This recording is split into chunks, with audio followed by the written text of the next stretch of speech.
You're listening to the Dibbly Dobbly Podcast. Remember to like, share, comment, subscribe, and click the bell to make sure you get the latest episodes of the podcast. Be sure to like and share our Facebook page and follow us on Twitter and on Instagram. Hi everyone, and welcome back to another episode of the Dibbly Dobbly Podcast. On today's episode of the podcast, we are doing a Cricket Roundup, recapping all the news from the cricketing world.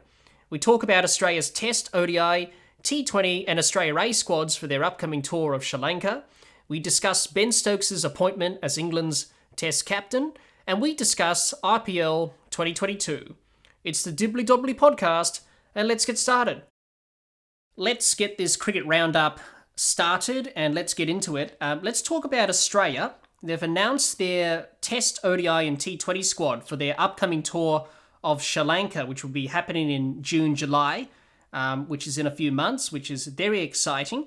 And also they've named an Australian A squad, which will be touring with the main squad to Sri Lanka, which is exciting to see Australia A touring again. Obviously, they haven't toured for a while due to the current situation over the last 2 years.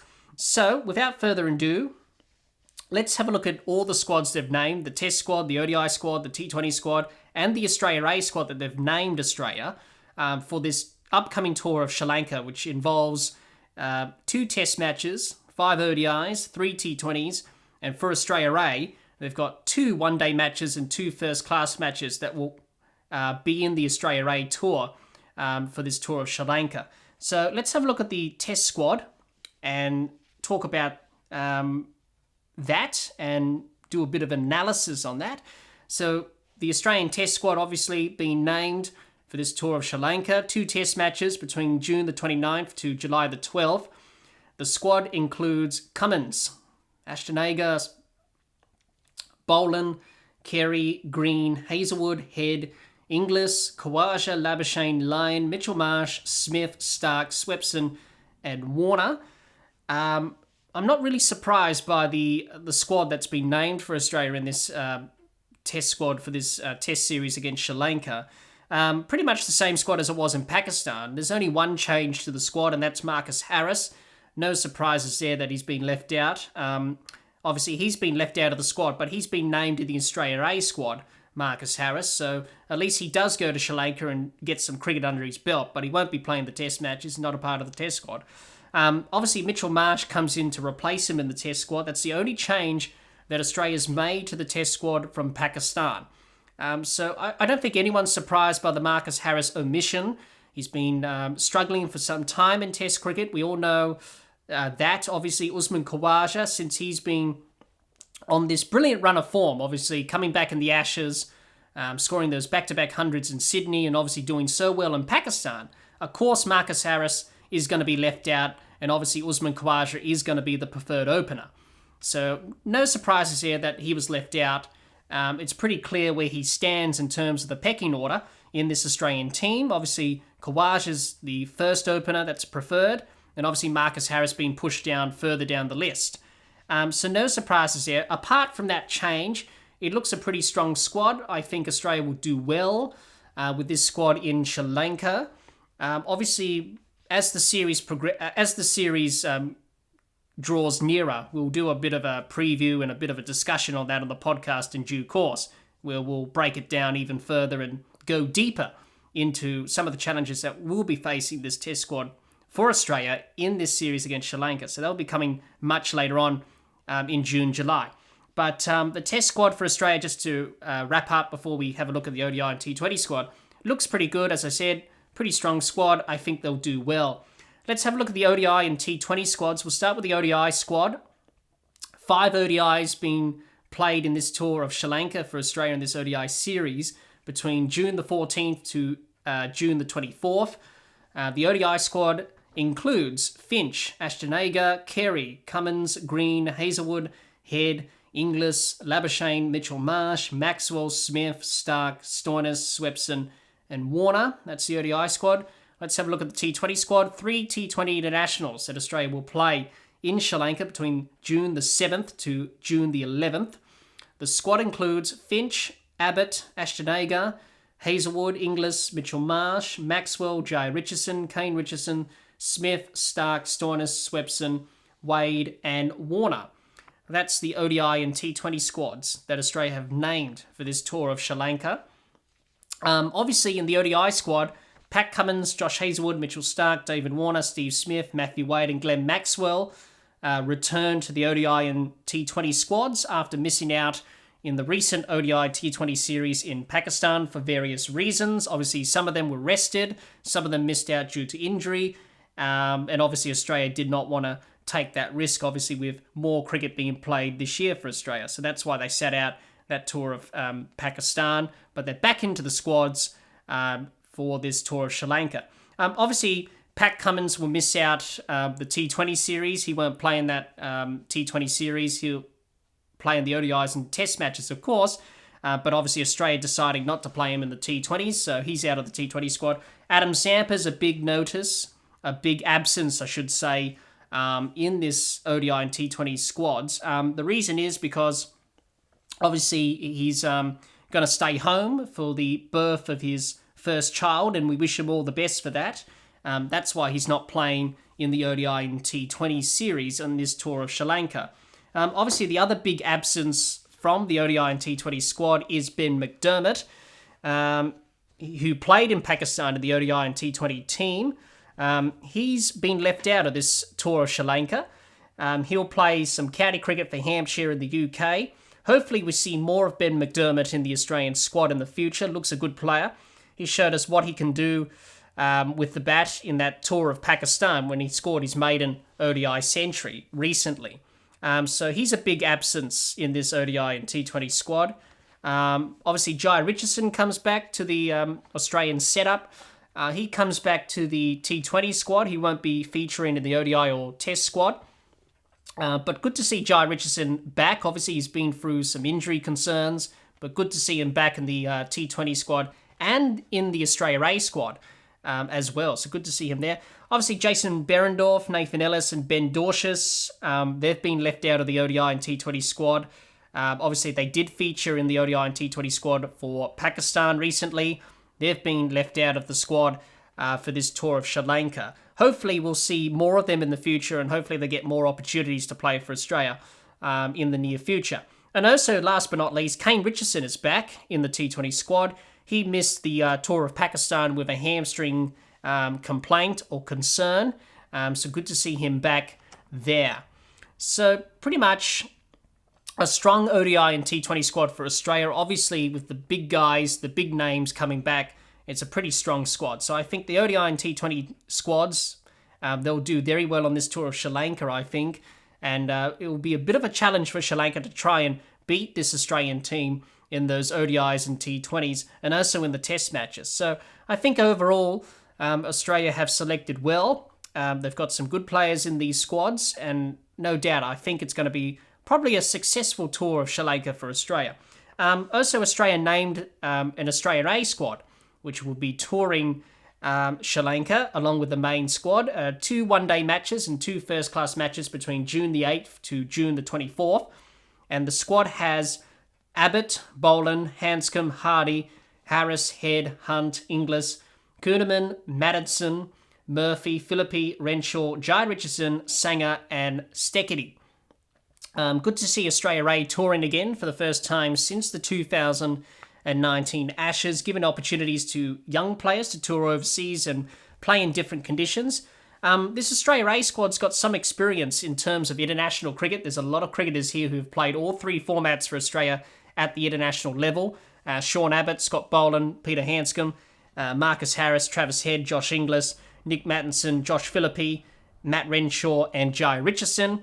Also, the Australia A squad's got some very exciting players making their way in cricket. Obviously, young, exciting players making their way in domestic cricket here in Australia. Aaron Hardy, Henry Hunt, Matthew Kuhneman, Todd Murphy, and Tanvir Sanger, to name a few. Good to see them in the Australia A squad. It's good for them to get this experience, touring different countries, playing in different conditions, and getting better as a cricketer. So all of them have impressed in domestic cricket for Australia. In Australia, I should say. So overall, it's a pretty good Australia A squad. I think they'll do well in those 2 one-day matches and 2 first-class matches. But the important thing is it's good to see Australia A touring again. It's very important that Australia do these A tours to countries around the world to improve cricketers' skills in terms of the bat and the ball, and also experiencing different cultures and also playing in different countries. And hopefully Australia can do well and be better in all conditions all around the world. So it's a pretty good squad there. Overall, it's a pretty strong squad that they've selected. And overall, it's a pretty strong squad that they've selected for the Test, ODI, and T20 formats for this tour of Sri Lanka, Australia. I think it's going to be a very good tour for them. No surprises in terms of the selections, but it looks pretty strong for Australia. They look like they're going to do well in Sri Lanka, and hopefully it will be a successful tour for Australia in Sri Lanka come June and July. Now, let's move on to our second talking point of this Cricket Roundup today, and that's Ben Stokes being named as England Test captain. Obviously, Ben Stokes, no surprise that Ben Stokes has been named as England's new Test captain, taken over after Joe Root stood down from the captaincy recently. Ben Stokes, he becomes England's 81st Test captain. That's a lot of captains that England have had in their history in Test cricket. 81. Unbelievable. Ben Stokes, he's captained England before, so he's got a bit of captaincy experience, Ben Stokes. He's captained the Test side in 2020, obviously, for that one-off Test against the West Indies that he captained for, obviously filling in for Joe Root. Obviously, Joe Root was unavailable because of the birth of his second child. That's why Ben Stokes captained in that one-off Test that he captained in against the West Indies in 2020 when cricket was returning. He also captained the ODI side against Pakistan last year. So he's got a bit of experience being captain, Ben Stokes. And obviously, well, now he's been named captain on a full-time basis. So the new director of cricket for England, Rob Key, no hesitation in appointing Ben Stokes as the new Test captain. But many fans, experts, pundits and commentators have mixed feelings and opinions about Ben Stokes being named as Test captain. Obviously, when you think about it, he was the only choice that England had. Now, some people talked about Stuart Broad being captain. I don't think that was going to happen. Obviously, Stuart Broad approaching the end of his career. You want someone who's going to be around for a while, and you want someone who's going to take the team forward into the future. And obviously, probably Stuart Broad is probably not the right candidate for that. But I can understand if England went with Stuart Broad because for the short term, they needed an experienced player to lead the side in the short term so then they can think about the long-term option. But now they've chosen Ben Stokes. They've said, no, we think Ben Stokes is the right guy for the job. They could have picked someone from county cricket in terms of someone who's captained their county in county cricket, got that experience to be the next Test captain. Obviously, if they did that, that would have been a bit of a risk, obviously. Or they could have gone down the route of Graham Smith, where they pick a young player in their early 20s, like South Africa did with Graham Smith when he was in his early 20s. They picked him to be captain of South Africa, and then he later became a very good captain for South Africa. England could have done the same thing here. That was one of the options they could have done. Unfortunately, they didn't do that. It's a bit of a risk if you do that, picking a young player in their early 20s or something like that. He's got a lot of promise and potential, but, yet to establish himself in the side. That would have been a big risk. So they decided to scrap all those options that I just mentioned, and they decided to go down the senior player route. We'll go with Ben Stokes. Now, the problem that people have with this appointment, and there's mixed opinions and thoughts on this, and that's fine. Everyone has their right to express their opinion and what they think about this appointment. Really, we've seen with England in the past, when they've appointed an all-rounder as captain, we saw it with Ian Botham many, many years ago in the 80s, and we saw it with Andrew Flintoff when he was captain of England. It didn't go well. And as an all-rounder, you've got a lot of things on your plate. And for Ben Stokes, he's been through a lot. Obviously, he's taken a break because of mental health and well-being from the game recently. He's just come back from that. He bats, he bowls, he fields. There's a lot of pressure, a lot of burden placed on his shoulders being the captain. And that's something that's going to be a challenge for him in his captaincy career and reign of this England Test side, is how he manages himself as an all-rounder. It's going to be very important that he does slow down a bit. We know with Ben Stokes, he's a 110% cricketer. He does everything in fast-forward mode. And we saw that in the West Indies where he bowled 40-plus overs or something. He broke down, his knee injury flared up again or something like that. And we saw in Australia during the Ashes, when he bowled those short balls in Sydney, he ended up pulling his side and did a side strain. So for Ben Stokes, he needs to come back down to earth and just take a step back and don't do so much. There's other players who can do the role. Obviously, he doesn't feel like he needs to do everything. But I think with captaincy, it will add an extra burden on his shoulders, which is why people are a bit unsure about him as captain, because he may not play all the games. That's the thing. If that happens, he'll probably play some games and then he'll probably break down, get injured, and then they have to call the vice captain in to captain the side. So it's a big risk that England have taken. I wouldn't have pointed Stokes myself. That's just my opinion. Because being the all-rounder and what's happened before with Botham and Flintoff, it doesn't end well. But they decided to go with Stokes in the end. So it's a bit of a risk. But I think for England and for Ben Stokes, they need to have a bit of a chat. And, I think for Stokes going forward now, seeing that he's been captain of England now, he probably needs to play less ODIs and less T20s just to manage the workload and the requirements of being England Test captain. So that will be the biggest challenge for him in his captaincy. Obviously, England and many of the players who play with Ben, obviously his teammates, they do rate him highly as a very good person to have around in the team. And obviously with Ben Stokes, maybe it could bring the best out of him as a player, and we could see great things from him. We've seen great things from him in the past. Obviously, what he did in Headingley in 2019 during the Ashes was unbelievable. During the World Cup final in 2019 against New Zealand. So he is a very good cricketer, as we all know. But will the captaincy bring him down? That's the question there. Obviously, England trying to rebuild and reset. Obviously, following what's been a tough few years and months for them. Obviously, Rob Key being named the new Director of Cricket of English Cricket. Ben Stokes being named the captain, obviously, and obviously in the near future, they'll obviously name a coach for the Test side and the ODI and T20 side. Obviously, Rob Key has expressed that he wants to split the roles of coach, which would be interesting to see who England do appoint as the two coaches if they go down that route, which looks to be the case. So in finishing off about Ben Stokes as captain, as I said, be interesting to see how it goes. It's going to be demanding. It's going to take a toll on him, that's for sure. But I do think England have taken a bit of a risk with him as captain because of the injury proneness that he has. He's had a few injuries, obviously his knee, side strain, and other injuries that he's picked up. And also he may find it a bit difficult to back up game after game after game.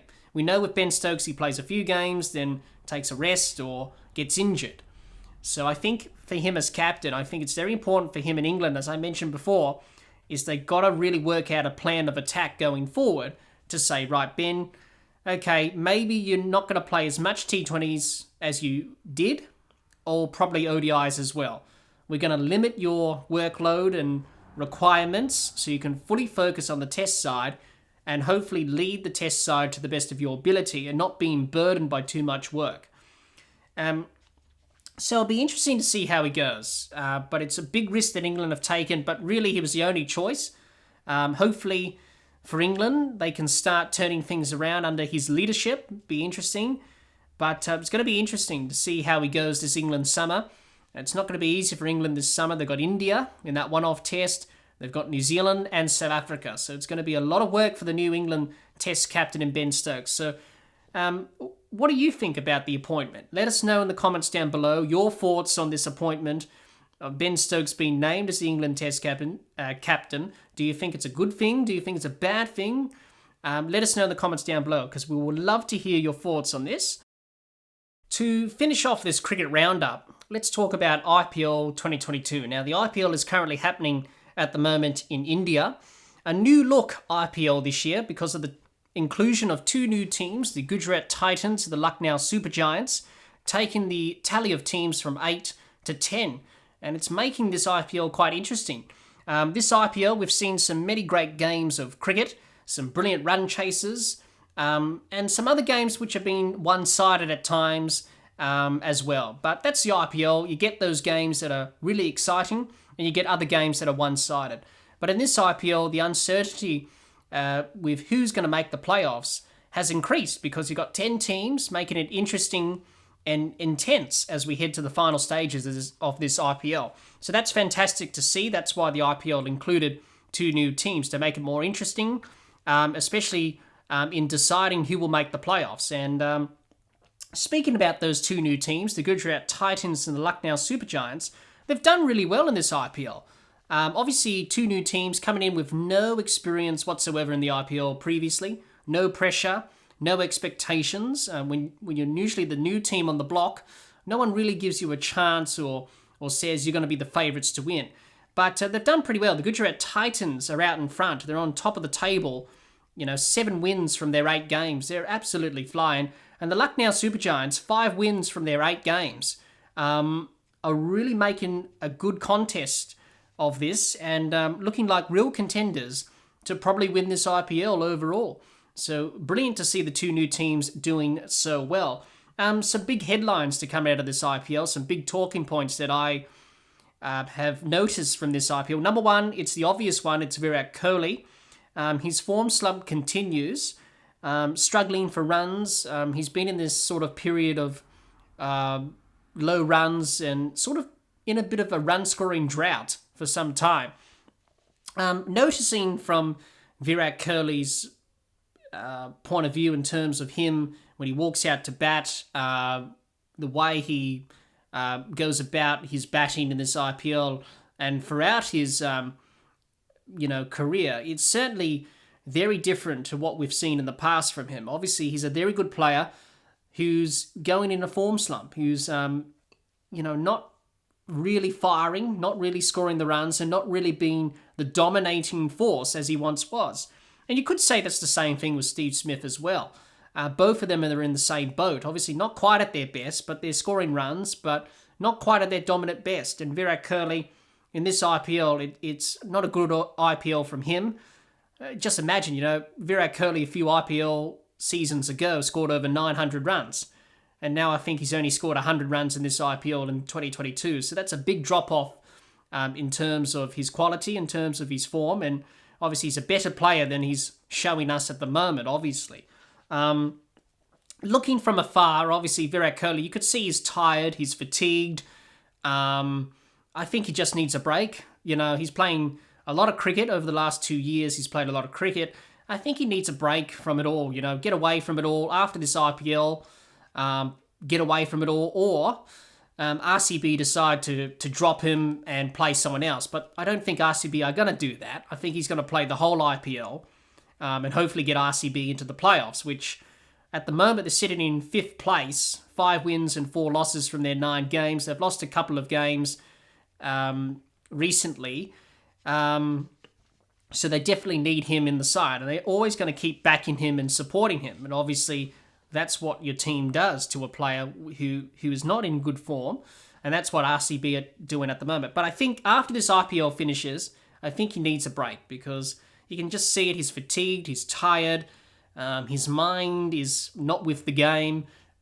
He just needs an escape. And whenever you do something over and over again, like cricket, being a professional cricketer, or something that you're passionate in, like cricket, for example, it does get a bit tiring and it does wear you down. It does take a toll on you. And he's played a lot of cricket. So I think for Virat Kohli, I think he just needs to take a break for a few months, get away from it all, and hopefully can come back, reset, recharged, the batteries 100% charged, ready to go, and hopefully get some runs.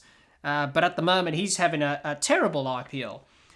The other big headline from this IPL is the Chennai Super Kings and the Mumbai Indians. Who would have thought in 2022 that the Chennai Super Kings and the Mumbai Indians will be the two bottom teams on the ladder? The Chennai Super Kings have won 2 games and lost 6. They're in 9th place on the ladder. And the Mumbai Indians, who have won the IPL on many, many occasions, have not won a single game at all. They're 9-8 from their 8 games, and that's pretty disappointing. 2 very successful teams in IPL history not doing so well in IPL 2022. Obviously, both teams are struggling. It hasn't been their year, and that happens in a tournament like the IPL or any tournament that you play in as a team. You have good and bad years. I'm guessing this is CSK and Mumbai Indians' bad year. Obviously, let's try and get the bad year out of the way, and hopefully next year will be a successful and prosperous year.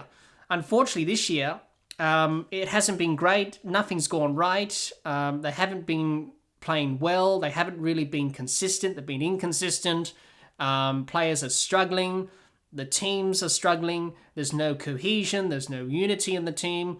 And they're just all over the place. So, as I said, it's either your year or it isn't.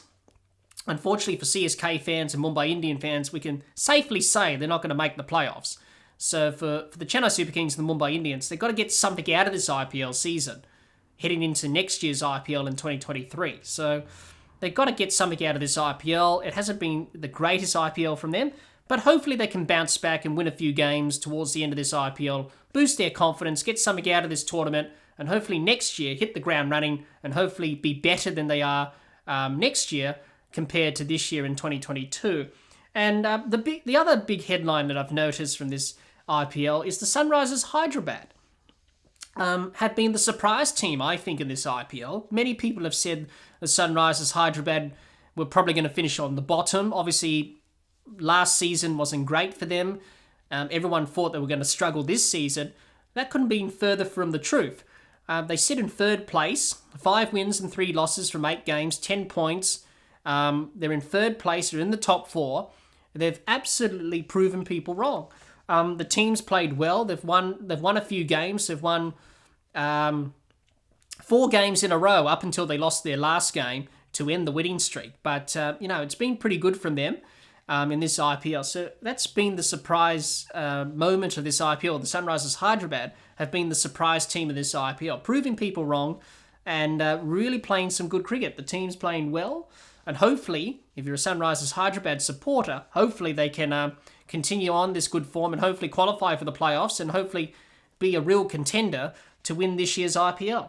As we know in the IPL, anything can happen, and this IPL is far from done.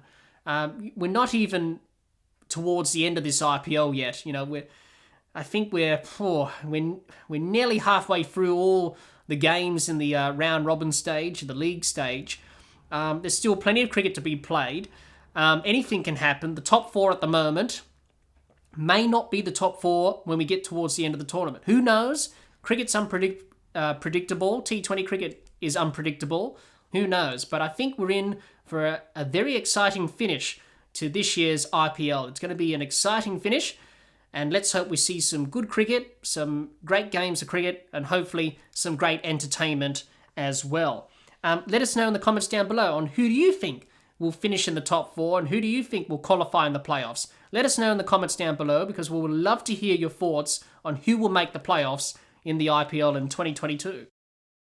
That's our recap of all the cricketing news that's happened in the cricketing world. What do you think of the squads Australia announced for their tour of Sri Lanka? What do you think of the appointment of Ben Stokes as England's Test captain? Who do you think will make the playoffs in IPL 2022? Let us know in the comments down below. We would love to hear what you have to say. Well, that's all the time we have for this episode. Be sure to subscribe and click the bell to get the latest episodes of the podcast, and like and share our Facebook page and follow us on Twitter and on Instagram. Until next time, keep safe and bye for now.